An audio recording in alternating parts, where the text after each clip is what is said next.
इस मूवी के स्टार्ट में हमें फ्यूचर यानी बहुत आगे का दिखाया जाता है।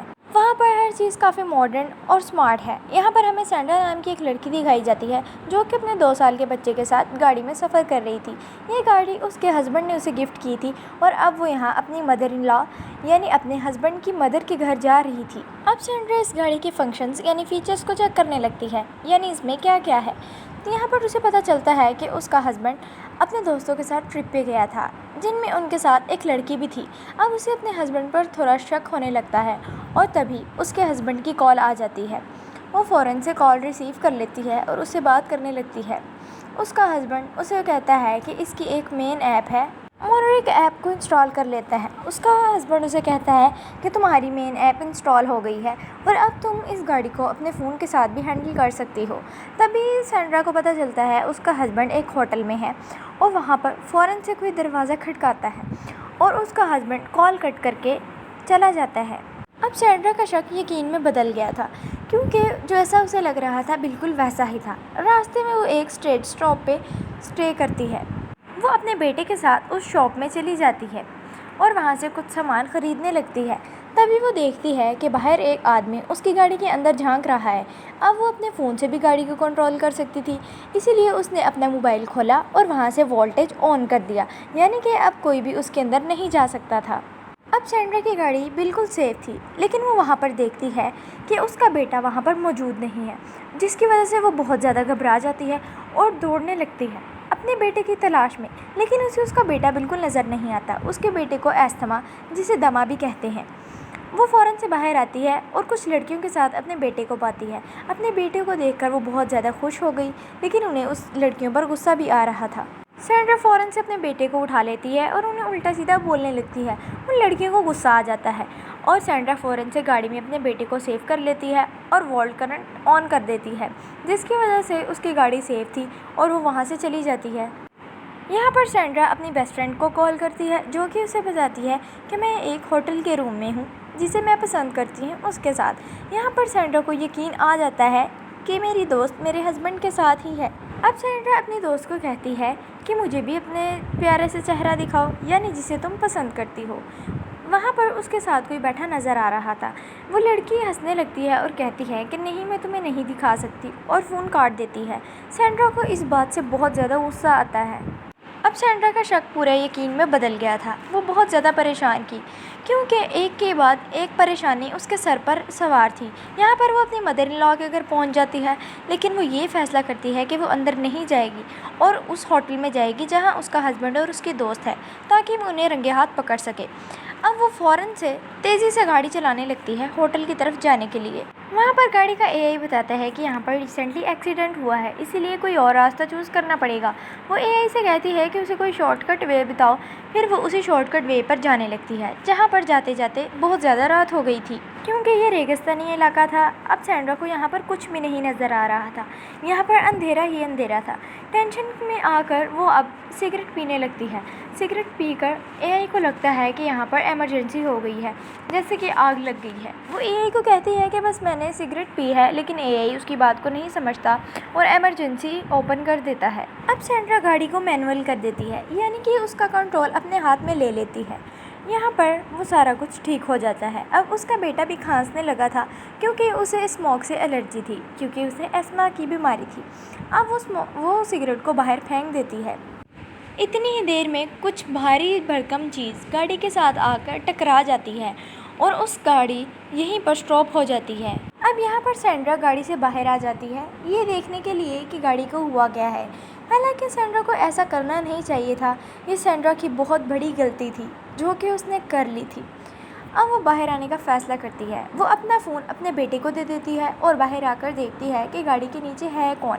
वो बाहर आके देखती है तो उसे पता चलता है कि एक हिरन उसकी गाड़ी के नीचे आ गई है और अब अंदर उसका बेटा बैठा हुआ था, जिसके हाथ में फ़ोन था। अब वो मैनुअल बटन को चेंज करके वोल्ट ऑन कर देता है, जिसकी वजह से गाड़ी पूरी तरह एक बार बंद हो जाती है, जो कि सैंड्रा के लिए एक बहुत ज़्यादा बड़ी मुसीबत थी। इस बंकर वोल्टेज का मतलब था कि ना आप कोई गाड़ी से बाहर जा सकता है और ना ही कोई गाड़ी के अंदर आ सकता है।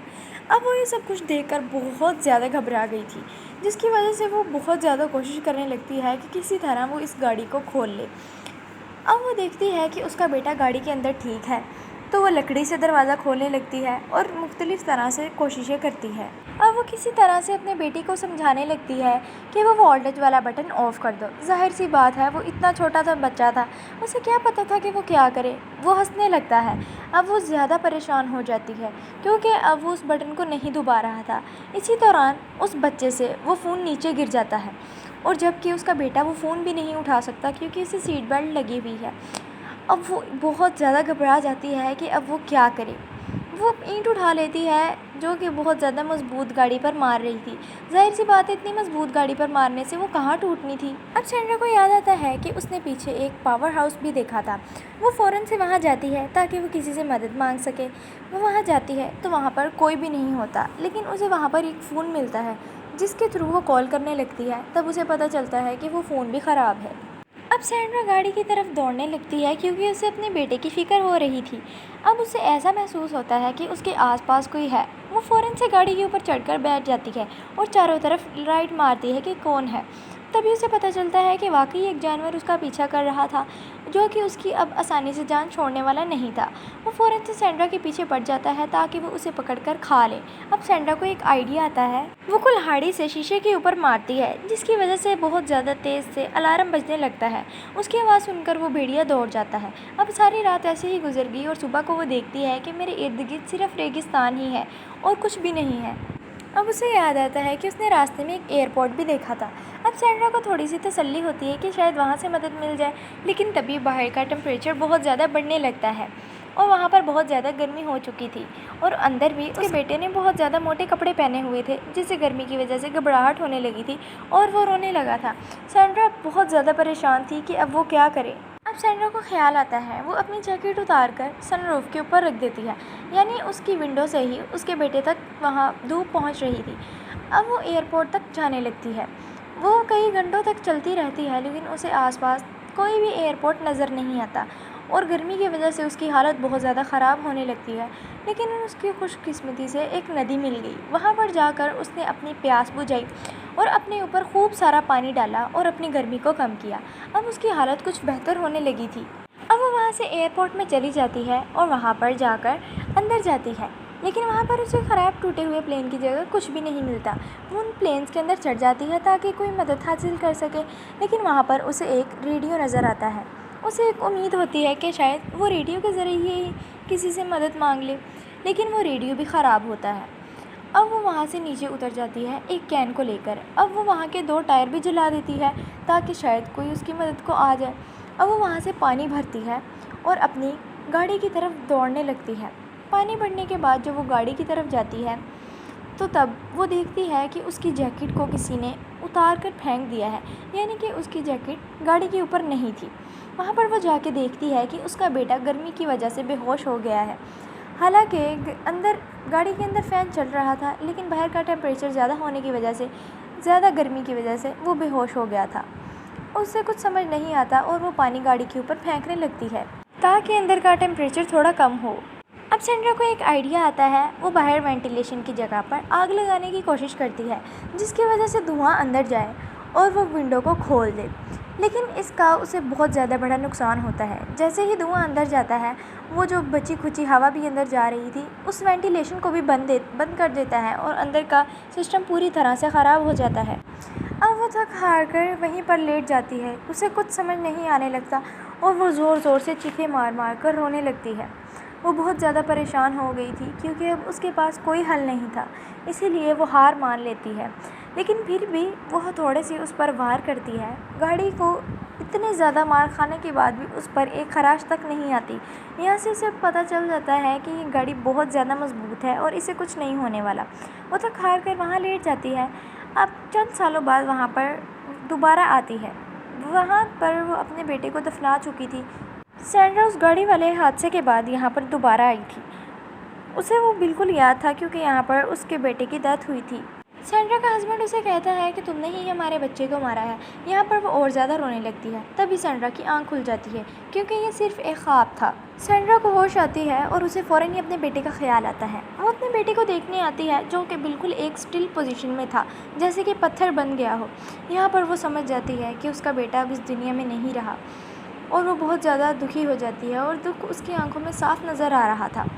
वो अपने बेटे को कहती है, तुम तो सीधा हेवन में चले जाओगे, लेकिन मैं सीधा जहन्नुम में जाऊंगी। लेकिन तो उसी देर के बाद उसे अपने बेटे की हरकत नज़र आती है, जिसकी वजह से वो खुश हो जाती है कि शुक्र है उसका बेटा ज़िंदा है। लेकिन उसके बेटे की हालत बहुत ज़्यादा ख़राब थी। यहाँ पर सैंड्रा रो ही रही होती है कि तभी वहाँ पर वो जानवर आकर उस पर अटैक कर देता है। वो गाड़ी पर चढ़ने की कोशिश करती है, लेकिन गाड़ी काफ़ी ज़्यादा गर्म थी, जिसकी वजह से वो नीचे गिर गई। अब वो गाड़ी के नीचे चली जाती है और वो जानवर उसके इर्द गिर्द घूमने लगता है। कुछ देर बाद उसे एहसास होता है कि वहाँ पर जो हिरन पड़ी है उसके शिकार करने के लिए वो आया है। वो हिरन को जैसे ही आगे करती है, वो हिरन को खाने लगता है, यानी कि वो उसने उसकी जान छोड़ दी थी। हिरन को जैसे ही वो आगे करती है तो गाड़ी पीछे की तरफ खिसकने लगती है। वो बाहर आकर फ़ौरन गाड़ी को रोकती है ताकि वो पीछे ना आ जाए। वो एक पत्थर के सहारे से उसे रोक देती है, क्योंकि अगर गाड़ी पीछे जाएगी तो सीधा खाई में गिरेगी। यहाँ पर उसे एक आइडिया आता है कि अगर वो गाड़ी को ऊपर से नीचे फेंक दे तो एआई को यकीन हो जाएगा कि एक्सीडेंट हुआ है। उसने कंपनी से और अपने हस्बैंड से ये सुना था कि अगर कोई एक्सीडेंट हो जाए तो गाड़ी फ़ौरन से खुल जाती है। वो उस गाड़ी को ऊपर से नीचे फेंकने का सोच ही लेती है, क्योंकि वो गाड़ी इतनी मजबूत थी, अगर ऊपर से भी नीचे गिरेगी तो उसके बेटे को कुछ भी नहीं होगा। अब वो उस पत्थर को हटा देती है और गाड़ी पीछे की तरफ आने लगती है। अब सैंड्रा गाड़ी को ऊपर से नीचे फेंक देती है। अब एआई को यकीन हो गया था कि गाड़ी हवा में है और एक्सीडेंट हो रहा है, इसीलिए वो अपने सारे इमोशंस को अकेयर कर लेते हैं और गाड़ी को फ़ौरन से सेफ़ तरीके से नीचे से लैंड करवा देते हैं। अब वो नीचे आकर देखती है, वहाँ पर काफ़ी ज़्यादा धुआं हो चुका है। वो धुआं देखकर डर जाती है और फ़ौरन से गाड़ी के पास आती है। यहाँ पर एआई को यकीन हो गया था, क्योंकि उन्होंने एक ऐसी सेटिंग की थी कि अगर इस गाड़ी का एक्सीडेंट होगा तो वो फ़ौरन से इसके डोर्स वगैरह को ओपन कर देगा। थोड़ी सी मशक्क़त करने के बाद इसके डोर्स भी ओपन हो जाते हैं और सैंड्री बहुत खुश हो जाती है, क्योंकि अब वो अपने बेटे को निकाल कर बाहर ले आई थी। अब सैंड्रा अपने बच्चे को लेकर छांव में बैठ गई थी, क्योंकि उसके बच्चे की हालत बहुत ज़्यादा ख़राब थी। अभी भी वो रो रही थी क्योंकि वो डरी हुई थी, लेकिन तभी उसे पता चलता है कि उसकी गाड़ी दोबारा से रिबूट हो गई है, यानी कि वो चलने के काबिल है। वो फ़ौरन से गाड़ी में बैठ जाती है और अपने बच्चे को ले लेती है। अब वो चट्टानों पर चढ़ने लगती है, क्योंकि उसे यकीन था कि यहाँ पर इस गाड़ी को कोई भी नुकसान नहीं पहुँच सकता। सैंड्रा गाड़ी की स्पीड बहुत तेज़ कर लेती है, क्योंकि उसे अपने बच्चे की बहुत टेंशन थी। उसकी ममता जाग गई थी और वो बहुत बहादुरी के साथ चट्टानें पार कर लेती है और मेन रोड पर पहुंच जाती है। अब वो यहाँ से सीधा हॉस्पिटल गई थी, जहाँ पर उसने अपने बेटे को एडमिट करवाया और कुछ देर बाद उसका बेटा बिल्कुल ठीक हो गया। ये देखकर वो खुशी के आंसू रोने लगी। अब सैंड्रा कहती है कि आज मैंने अपना माँ होने का वादा निभा दिया, यानी कि उस अपने बेटे को देखकर बहुत ज़्यादा खुश हो गई थी, क्योंकि एक माँ को ही अजीज़ होता है उसकी औलाद। अब यहाँ पर उसे ये भी यकीन हो गया था कि उसके हस्बैंड का अफेयर चल रहा था उसकी बेस्ट फ्रेंड के साथ। अब वो यहाँ पर फैसला करने लगती है कि क्या वो अपने हस्बैंड के साथ रहेगी या नहीं। वो अपने बेटे के साथ बातें करके बहुत ज़्यादा खुश हो गई।